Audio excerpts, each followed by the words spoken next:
मैं कहाँ पर थी? मैं छत पर थी ऊपर, कपड़े सुखाने गई थी मिट्टी के।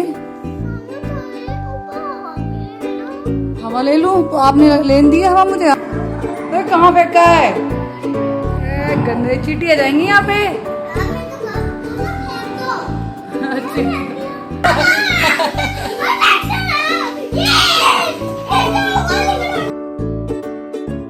Hello everyone, good morning, welcome back to my new blog.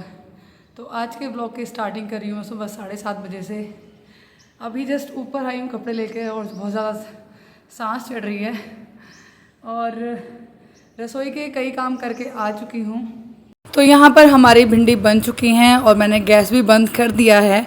आज भिंडी बनाई है मैंने छोटी कढ़ाई में, क्योंकि थोड़ी ही भिंडी थी तो इसलिए मुझे थोड़ी सी प्याज ज़्यादा बढ़ानी पड़ी, नहीं तो मैं बड़ी कढ़ाई में ही बनाती हूँ, आपने देखा ही है। लेकिन आज ना थोड़े से फैमिली मेम्बर भी कम है खाने वाले, एक मेरा देवर नहीं है यहाँ पर और मैं भी नहीं खा रही हूँ आजकल खाना, तो इसलिए थोड़ी सब्जी में काम चल जाता है। तो बस अभी इसको ढक कर रख दूँगी। इधर आटा गूँध दिया है, दूध भी गर्म हो चुका है। तो बस ये सब काम करने के बाद आई हूँ अभी कपड़े लेकर ऊपर, क्योंकि रात जो धुले थे ना अब सुखाना है उनको।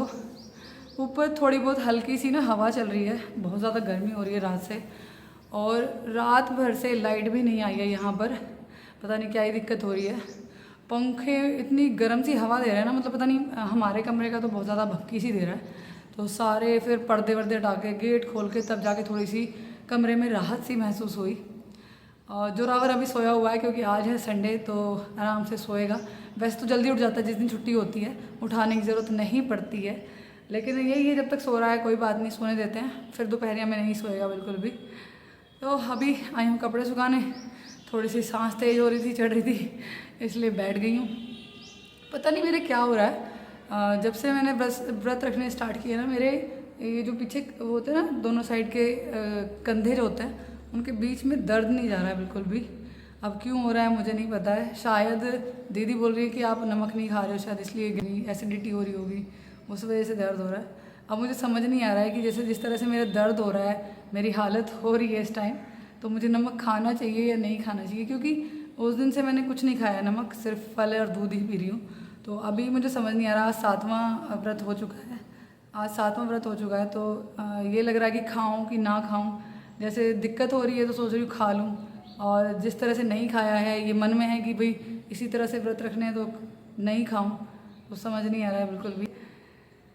तो बस अभी कपड़े सुखाऊंगी, उसके बाद फिर नीचे जाके रोटी बनानी है, फिर पोछा वगैरह लगाना है, तो काफ़ी सारा काम है आज। सबसे पहले तार पर से ये हटानी पड़ती हैं चिमटियाँ, जिनसे हम कपड़ों को रोकते हैं, मतलब जैसे हवा चलती है उसके लिए वो चिमटियाँ लगती हैं, मुझे नहीं पता उसको क्या बोलते हैं, यहाँ पर देसी भाषा में तो उसको चिमटियाँ ही बोला जाता है। तो उनको उतार के कर लिया है मैंने खाट पर एक साइड, और अभी सुखाने लगी हूँ कपड़े। सबसे पहले चादर ही डालती हूँ मैं, चादर तकिए, उसके बाद जीन्स लोवर, उसके बाद फिर अपने कपड़े डालती हूँ। तो बस फटाफट से सारे कपड़े सुखा दूँ, क्योंकि जोरावर का कुछ भरोसा नहीं है, कितनी देर में मुझे आवाज़ लगा दे कि मम्मा कहाँ पर हो आप, मैं उठ चुका हूँ। और जैसे ही उठता है ना, सबसे पहले मुझे ही आवाज़ लगाता है।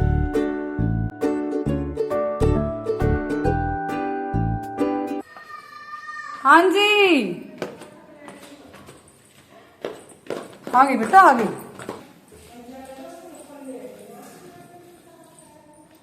बोलो क्या हुआ, बताओ, बोलो क्या बात है, क्या काम है बताओ। अब पापा जी खेत पे हैं। हैं? मैं कहाँ पर थी? मैं छत पर थी ऊपर, कपड़े सुखाने गई थी मिट्टी के। हवा ले लूं? तो आपने लेन दी है हवा मुझे, आपने आवाज कर दी पूरी, चिल्ला पड़े। चलना है? चलो फिर चलो, चलें। कपड़े लेके जाती है, आपको लेके जाती मैं। देखो शर्ट वर्ट सब खुली पड़ी है, इतनी गर्मी लग रही है आपको, है? क्या कर दूं? ऊपर लेके चलूं? फिर लोवर पहना दूं? अभी पहनाते हैं बेटी को लोवर। जोरावर सिंह सो के उठ चुके हैं, कुल्ला करके आ चुके हैं, फ्रेश होके आ गए हैं, हाथ मुंह धो लिए हैं, अभी मेरे साथ आ गया है। मैं इसको बोली थी कि मैंने दही जमाई है, तो कहता कि चलो दही लेके चलो, और ऊपर ही खानी है मुझे शक्कर के साथ, तो इसलिए दही में शक्कर डालकर अभी यहाँ पर घुमाने लग रहा है, उसको घोल के खाएगा। यम्मी है? बस दही खानी चाहिए। आओ ना। आ रही हूँ मैं, वो लेके आ रही हूँ, पाइप पानी दूंगी ना। आओ आप दही। तो जोरावर अपना आराम से दही खा रहा है वहाँ पर बैठकर छाँव में। हवा भी लग रही है थोड़ी थोड़ी सी सुबह के टाइम। सुबह के टाइम अच्छा वेदर होता ही है, थोड़ा सा ठंडा, थोड़ी सी धूप रहती है। तो वहाँ पर नीचे बिठा दिया है मैंने और वहाँ पर आराम से बैठ कर अपनी दही खा रहा है। और मैं डाल रही हूँ पौधों में पानी क्योंकि सारे पौधे सूख चुके हैं। और बार बार मुझे आवाज़ लगा रहा है, मम्मा आ जाओ प्लीज़, बैठ जाओ ना मेरे पास। अब तो सारी फिनिश कर देते आप। अब तो सारी फिनिश कर देते, मैं खिलाऊँ? खा लो खुद, खा के खा जाओ कटोरे के साथ।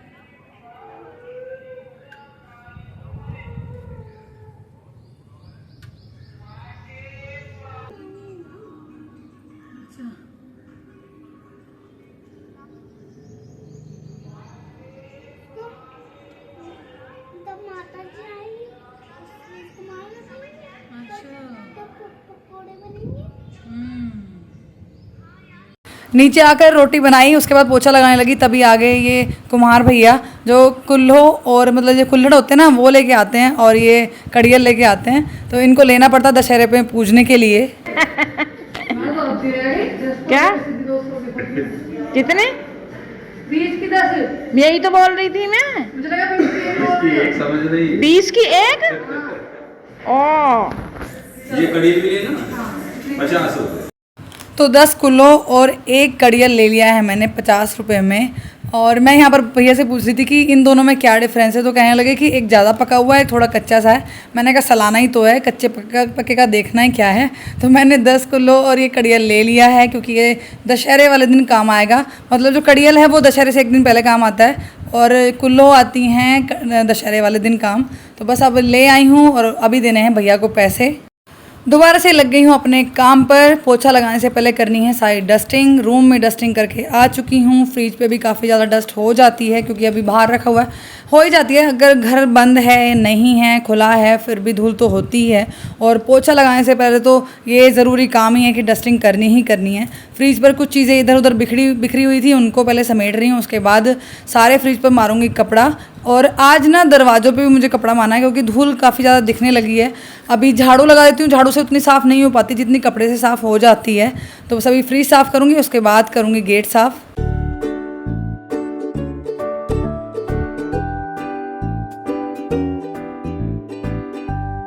उसके बाद मैं आ गई हूँ सोफ़े वाले रूम में और ये बेडशीट थोड़ी सी ऐसी बिगड़ी पड़ी थी, पहले इसको ठीक किया। पर्दे बेडशीट के ऊपर पड़े हुए थे उनको ठीक किया।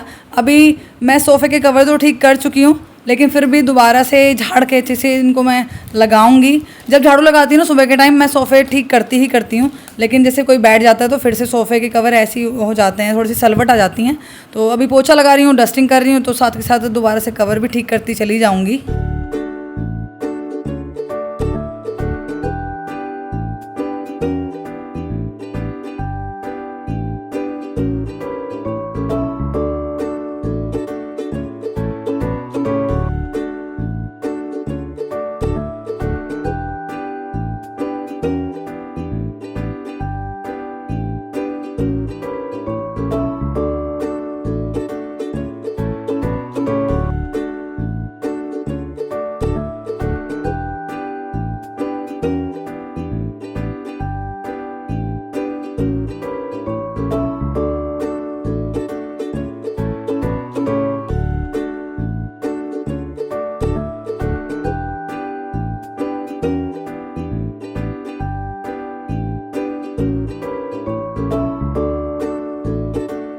पोछा ऑलमोस्ट लग चुका है और जब जाके जोरावर को याद आया कि मुझे मम्मा की हेल्प करानी चाहिए। जब थक हार के अपने खेल बना के थक गया ना, आ गया मेरे पास मुझे परेशान करने के लिए। कहता मैं आपकी हेल्प करता हूँ। अभी मास्क लगा लिया है, कहता स्पाइडरमैन बन के आपकी झाड़ू लगवाऊंगा। मैंने कहा ठीक है। काफ़ी ज़्यादा कूड़ा हो जाता है ना बाहर के तरफ जब पोछा लगाते हैं हम। तो अभी चल रही है जोरावर सिंह की सफाई।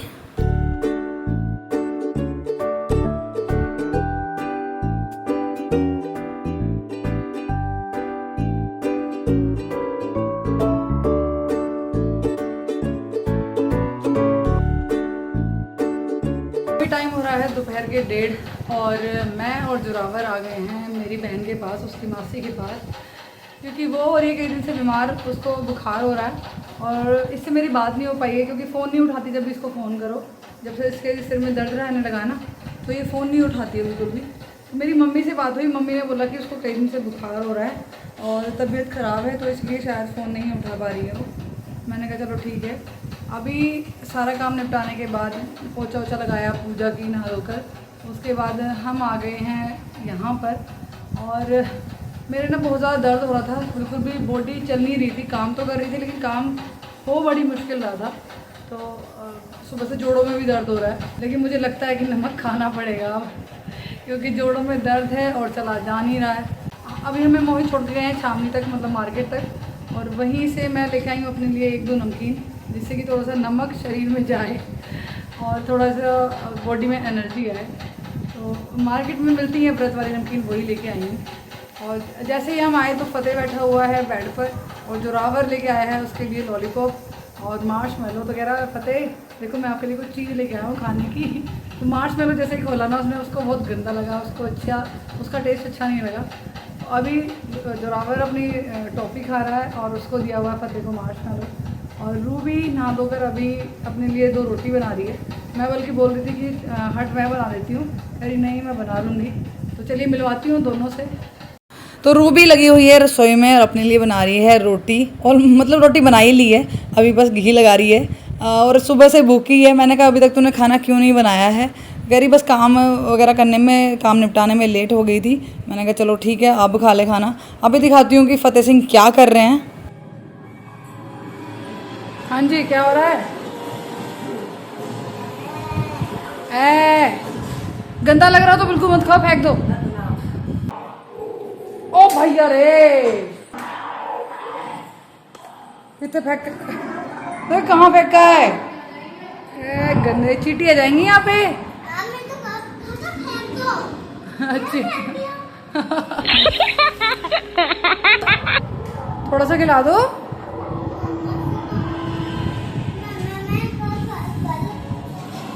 तो रूबी बना के ले आई है अपने लिए रोटी और मैंने भी खोल रही हूँ अपने लिए नमकीन जो लेके आई हूँ। मैंने कहा चलो अब खा ही लेती हूँ। अब जब शरीर काम नहीं कर रहा है, शरीर साथ नहीं दे रहा है, तो उस व्रत का मैं क्या करूँगी। और इसीलिए बस नमकीन के पैकेट खोल लिया है। जोरावर अपना लॉलीपॉप खाता घूम रहा है, फतेह खाना भी खा रहा है और मेरे साथ नमकीन भी खा रहा है।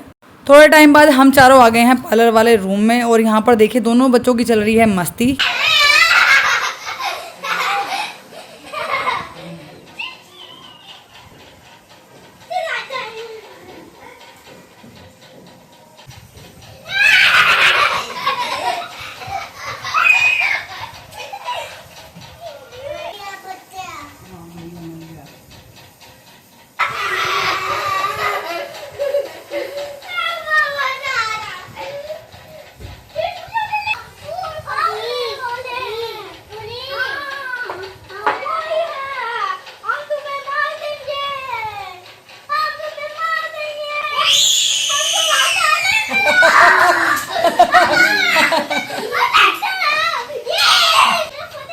फतेह कितना कुछ हो रहा है देख लो तू।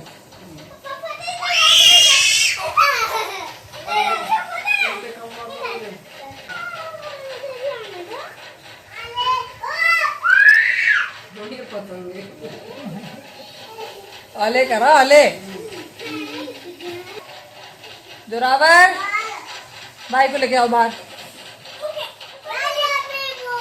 हाँ जल्दी आओ।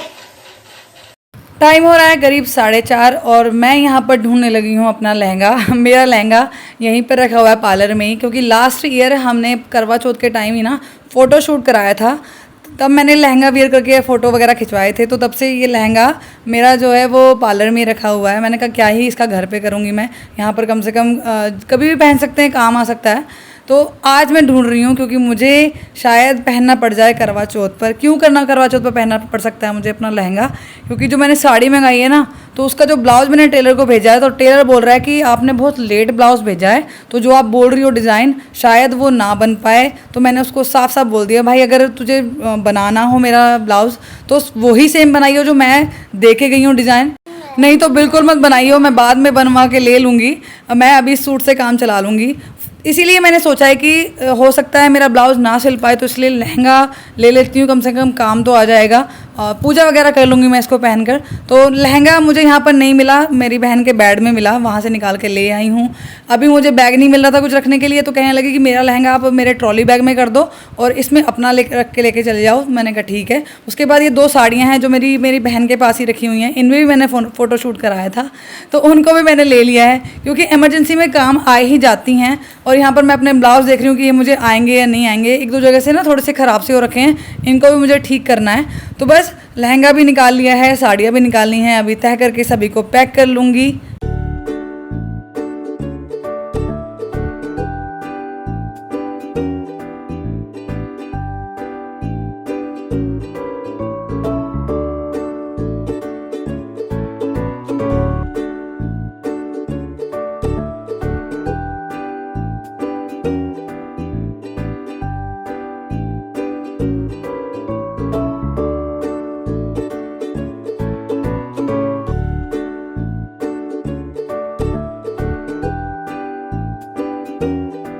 जैसे ही मेरी बहन को पता चला ना कि मैं व्रत में नमक नहीं खा रही हूँ और मेरी थोड़ी तबीयत सी ख़राब है, तो इसीलिए वो मेरे लिए बैठ गई है पकौड़ियों के लिए आलू काटने के लिए। और जो जोरावर के मौसा जी हैं वो गए हैं आटा लेने के लिए, कुट्टू का आटा आ चुका है और यहाँ पर आलू कट रहे हैं, छिल तो पहले ही चुके हैं। मैंने कटवा ली है अपनी उंगली। ये जो मेरी बहन के हाथ में आप चाकू देख रहे हो ना, इसको मैं धुल रही थी, साफ़ कर रही थी, और इतना तेज़ था ये कि इसने मेरी एक जगह से ना उंगली को कट कर दिया। तो मैं वहाँ पर कॉटन लगा के खड़ी हुई हूँ। अभी मैं रूबी को बोल रही हूँ कि कहाँ तू खेल कर रही है, पत्ते पत्ते से काट रही है, बहुत ही बारीक बारीक स्लाइस काट रही है आलू के। मैंने कहा ऐसे मत काट, इनको मोटा मोटा काट और छुट्टी कर। मैंने कहा तू तो बहुत टाइम लगाएगी। मैंने उठा लिया है चाकू और मैं कट करने लगी हूँ आलू। दोनों बहनें रसोई में काम कर रहे हैं और अपने बातें कर रहे हैं, क्योंकि रसोई ही ऐसी जगह है जहाँ पर काम करते करते काफ़ी सारी बातें हो सकती हैं। और जहाँ 2 बहनें हों या मम्मी और बेटी हों, तो ऐसे काम होते होते बहुत सारी बातें हो ही जाती हैं। तो बस दोनों अपनी अपनी बातें कर रहे हैं और अपने आलू कट कर दिए हैं। अभी यहाँ मैं मिर्ची कट करने लगी हूँ, क्योंकि जो व्रत की पकौड़ियाँ बनती है ना, जो व्रत का खाना बनता है ना, उसमें लाल मिर्च नहीं यूज़ होती है, ना लाल मिर्च ना हल्दी, तो इसलिए सिर्फ हरी मिर्च ही कट कर रही हूँ। आलू पहले ही कट होकर साइड रख दिए हैं। यहाँ पर रूबी निकाल रही है कढ़ाई। मैंने कहा अगर लोहे की कढ़ाई हो तो वो रखना, तो कहने लगी कि मेरे पास लोहे की कढ़ाई है नहीं। मैंने कहा तो फिर इसको मत रख, स्टील की रखी हुई है उसको रख दे। इतना सुनते ही मेरी बहन ने ये पैन उठा कर रख दिया साइड और ले आई है स्टील की कढ़ाई साफ़ करके, थोड़ा सा पानी में खंगाल कर ले आई, क्योंकि रखी रहती चीज़ कुछ ना कुछ घूम ही जाता है ऐसी चीज़ों में। तो अभी उसने कर दिया है गैस ऑन और इसमें चढ़ाया जाएगा देसी घी, क्योंकि इसके पास रिफाइंड है नहीं और सरसों के तेल में व्रत का खाना नहीं बनता है। उधर मैं बना रही हूँ आलू का पेस्ट, जो पकौड़ी बनाने के लिए बनेगा ना। आलू में डाल रही हूँ मैं सेंधा नमक, कुट्टू का आटा और हरी मिर्च। इधर कढ़ाई भी हो गई है गर्म, तो रूबी ने डाल दिया है उसमें काफ़ी सारा घी। पूछ रही है मुझसे कि कितना डालूं। मैंने कहा इतना डाल जिससे कि पकौड़ी डूब जाए, ऐसा ना हो कि वो चिपक ही जाए। तो उसने काफ़ी सारा घी डाल दिया है और मैंने बना दिया है उधर आलू कुट्टू का अपना मिक्सचर। और जैसे ही घी गर्म होता है फटाफट से उतार लेंगे हम पकौड़ियाँ।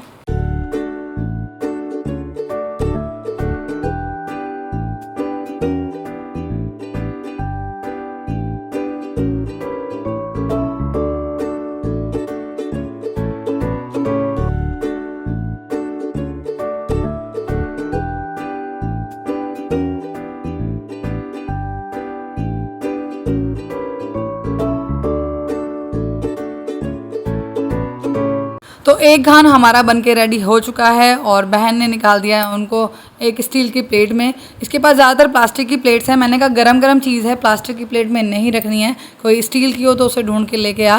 तो कह रही हाँ एक तो है। मैंने कहा तो उसमें ही इनको रख। अभी मैंने दूसरा घान भी डाल दिया है और फटाफट से 2-3 घान में सारी पकौड़ियाँ बन जाएंगी। तो दूसरा घान भी हमारा ऑलमोस्ट पक चुका है, अच्छे से क्रंची हो चुका है, क्योंकि ये पकौड़ियाँ थोड़ी सी ना करारी अच्छी लगती हैं, गिलगिली सी अच्छी नहीं लगती हैं। और ये है जो पहली बार में मेरी बहन ने निकाली है कढ़ाई में से। मैं ट्राई कर रही हूँ वीडियो में थोड़ी सी पकौड़ी अच्छी सी लगें, थोड़ी साफ़ सी आए लाइटिंग की वजह से, लेकिन अच्छी सी क्यों नहीं आ रही है। एक तो मेरा हाथ जो है, दूसरा वो कुट्टू में हो रखा है, तो इसलिए प्रॉपर फ़ोन नहीं पकड़ पा रही हूँ। तो हमारी पकौड़ी हो चुकी हैं तैयार। फतेह सिंह आकर बैठ गए हैं मेरे पास और ये पोर्शन लिया है मैंने, बाकी जो बची हुई हैं वो उठा कर रख दी हैं। तो बस अभी खाते हैं पकौड़ी और उसके बाद चलते हैं फटाफट घर। और गर्मी बहुत ज़्यादा लग रही है, पसीने में तरम तर हो गए हैं रसोई में। बस अभी खाते हैं जल्दी जल्दी, क्योंकि बहन को भी जाना है डॉक्टर के पास और हमें भी घर पहुंचना है। फटाफट अपनी पकौड़े खाते हैं और फिर चलते हैं। तो जी आ गए हैं घर, और घर आके काफ़ी सारा काम भी कर दिया है, अपने रसोई का सारा काम निपटा दिया है। जब मैं वहीं पर थी ना तो दीदी का फ़ोन आया कि भाभी आप आ नहीं रही हो, किस टाइम आओगी। मैंने कहा रूबी बनाने लगी है मेरे लिए पकौड़ियाँ, तो उसमें थोड़ा टाइम लग रहा है, और जोरावर गया है बाल कटाने के लिए। तो जैसे ही जोरावर आ जाएगा और पकौड़ियाँ बन जाएंगी तो मैं खा के आ जाऊँगी। तो बस उसको जाना था डॉक्टर के पास, वो दोनों चले गए, मतलब मेरी बहन रूबी और उसके हस्बैंड और फ़तेह चले गए डॉक्टर के पास उसको दिखाने के लिए, क्योंकि रूबी को कई दिन से बुखार हो रहा है और अभी भी बोल रही है कि मेरी टांगों का दर्द नहीं जा रहा, तो इसलिए डॉक्टर के पास जाना बहुत ज़रूरी है। तो वो चले गए डॉक्टर के, और मुझे छोड़ के चले गए हैं गाँव के गेट के बाहर। तो वहाँ से मैंने अपने देवर को बुला लिया, वो मुझे लेके आए यहाँ पर। जोरावर ने देख लिए थे फ़तेह के पास स्टिकर्स, फ़तेह ने अपने रूम में लगाए हुए हैं बेड के साइड में, तो कहता मुझे यही चाहिए, तो वहाँ से हटा लिए और दोनों खेलने लगे। फ़तेह ने गुस्से में जोरावर से छीन के वो फाड़ दिए, तो दोनों बहुत टाइम तक उस बात के लिए रोए हैं। और जोरावर ने कि मुझे स्टिकर चाहिए। मासी कहने लगी इसकी कि आपके मौसा जी आएंगे, उनसे मैं मंगा लूँगी। जैसे ही मौसा जी आए आते कहता कि अच्छा आप मेरे लिए स्टिकर ले आए तो फिर रोना स्टार्ट कर दिया इसने। तो अभी आते हुए इसने ज़िद पकड़ी हुई थी कि मुझे स्टिकर चाहिए, मुझे खिलौने चाहिए, मुझे टॉयज़ चाहिए। क्योंकि जब मैं यहाँ से गई हूँ ना दोपहर, तो अपने लिए कुछ देख रही थी कि नमकीन वगैरह कहीं मिल जाए व्रत वाली, तो उसको ढूंढने के चक्कर में एक शॉप पे चली गई। वहाँ पर नमकीन मिल तो गई, लेकिन वहाँ पर जोरावर को दिख गए टॉयज़। तो कहता मुझे टॉयज़ चाहिए, अपने लिए चाहिए, फ़तेह के लिए चाहिए तो तब तो मैंने नहीं दिलाए। वहाँ पर जाकर स्टिकर के लिए ज़िद होने लगी, तो आते हुए फिर ज़िद शुरू हो गई कि मुझे टॉयज़ चाहिए। जब गांव में घुस गए ना, तो गांव में से इसके स्कूल के साइड में एक शॉप पड़ती है, तो मैंने वहाँ पूछा कि भाई टॉयज़ होंगे आपके पास? कह रहा नहीं जी हम टॉयज़ नहीं रखते हैं। इसको दिख गए स्टिकर, और देखते सर कहता है कि मुझे स्टिकर चाहिए, स्टिकर दिलाओ। तो अभी स्टिकर दिला दिए हैं, और देखिए अभी क्या कर रहा है उनके साथ। क्या चल रहा है ये, क्या सजावट चल रही है बिट्टू? यहाँ पे तो ऑलरेडी वॉलपेपर लग चुका है ना।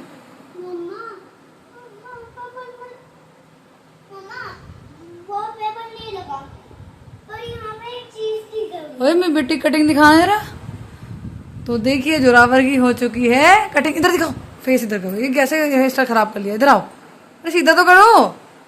जोरावर की हेयर कटिंग हो चुकी है, और जोरावर के मौसा जी ने कराई है। किसने कराई है? अरे भैया सबसे बड़ी शिकायत कि खिलौने नहीं दिलाए। पता नहीं क्या करोगे इतने खिलौनों का। अभी स्टिकर्स आ गए हैं, स्टिकर लग रहे हैं।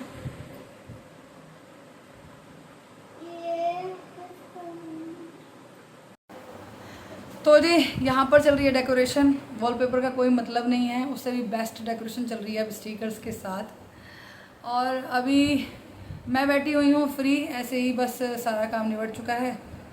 दीदी ने मेरे आने से पहले खिचड़ी बना ली थी। बोलने लगी कि अगर आप लेट आओगी तो हम खिचड़ी बना लेते हैं अपने लिए मूंग दाल की। मैंने कहा ठीक है बना लो।